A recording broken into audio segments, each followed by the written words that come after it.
Hello everyone, all of you are welcomed on math English.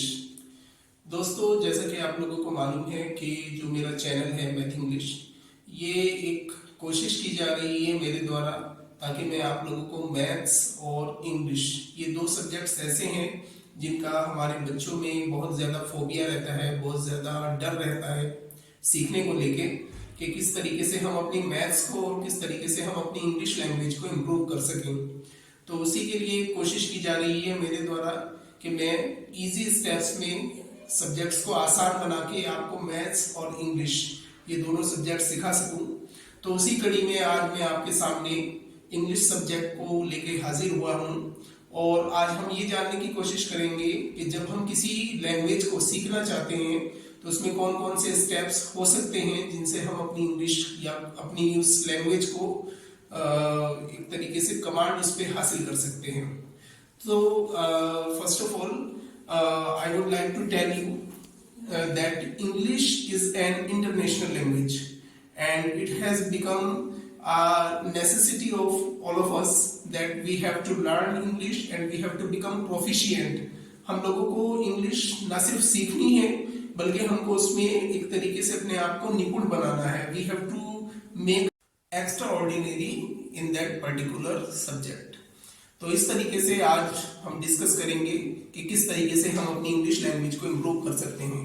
तो जब भी हम कोई लैंग्वेज सीखना चाहते हैं, चाहे वो इंग्लिश हो या हिंदी हो या उर्दू हो, अरेबिक हो, कोई भी लैंग्वेज हो, संस्कृत हो, अगर हमें कोई भी लैंग्वेज सीखनी है तो उस लैंग्वेज को सीखने के 4 स्टेप्स होते हैं, 4 उसमें चरण आते हैं। और जो सबसे पहला चरण होता है, जो फर्स्ट स्टेप होता है, उसको हम बोलते हैं लिसनिंग। लिसनिंग का मतलब होता है सुनना।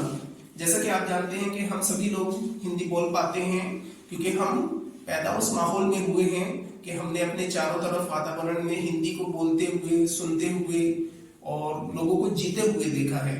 तो जो हिंदी लैंग्वेज है, चूंकि हमने बचपन से इसको सुना है, तो इसलिए इसको सीखने के लिए हमें किसी स्कूल की या किसी कॉलेज की आवश्यकता नहीं हुई या किसी टीचर के पास हम नहीं गए so that we can learn Hindi. हम अपने आप ही इसको सीख गए। तो इसमें जो पहला स्टेप होता है लैंग्वेज को सीखने का, दैट इज लिसनिंग। लिसनिंग यानी कि सुनना। जो लिसनिंग के बाद नेक्स्ट स्टेप होता है लैंग्वेज को सीखने का, वो होता है स्पीकिंग। स्पीकिंग मीन्स बोलना, जो मैं भी आपके सामने कर रहा हूं, दिस इज कॉल्ड स्पीकिंग। मैं बोल रहा हूं एंड यू आर लिसनिंग। तो यहाँ पे आप सुन रहे हैं और मैं बोल रहा हूं। तो जो बोलना होता है, ये किसी भी लैंग्वेज को सीखने का सेकेंड स्टेप होता है। पहला स्टेप होता है लिसनिंग और दूसरा स्टेप होता है स्पीकिंग।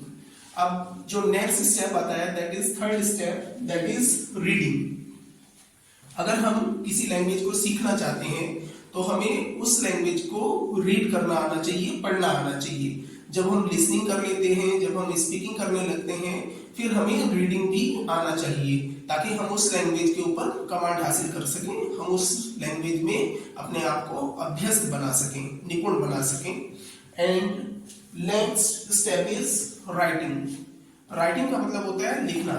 जो राइटिंग है, ये सबसे मुश्किल काम होता है किसी भी लैंग्वेज का, लेकिन ये भी एक जरूरी काम होता है, एक इम्पोर्टेंट पार्ट होता है जिसकी मदद से हम लैंग्वेज को सीख सकते हैं।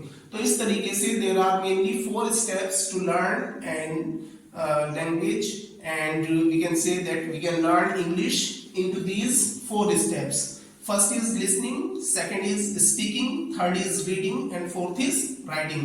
In short, I can say it, I can give a acronym. मैं एक एक्रोनिम इनको दे सकता हूँ, that is LSRW।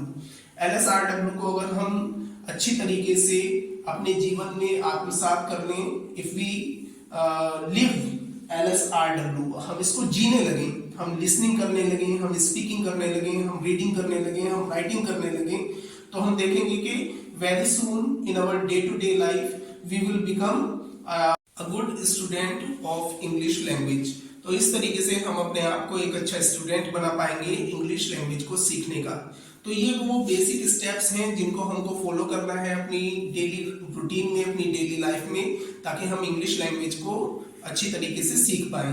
I hope कि आप सभी लोग, जो मैंने आपको बताया है कि LSRW, इसको फॉलो करना स्टार्ट करेंगे और अपने अंदर आने वाले चेंजेस को खुद से महसूस कर सकेंगे, उसको खुद से उस चीज का फायदा उठा सकेंगे और खुद से उस चीज के लिए अपने आप को आनंदित महसूस कर पाएंगे।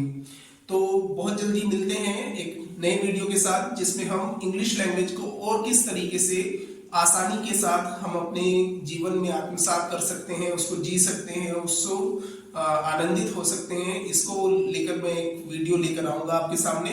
आई hope it will be useful for you and see you next time.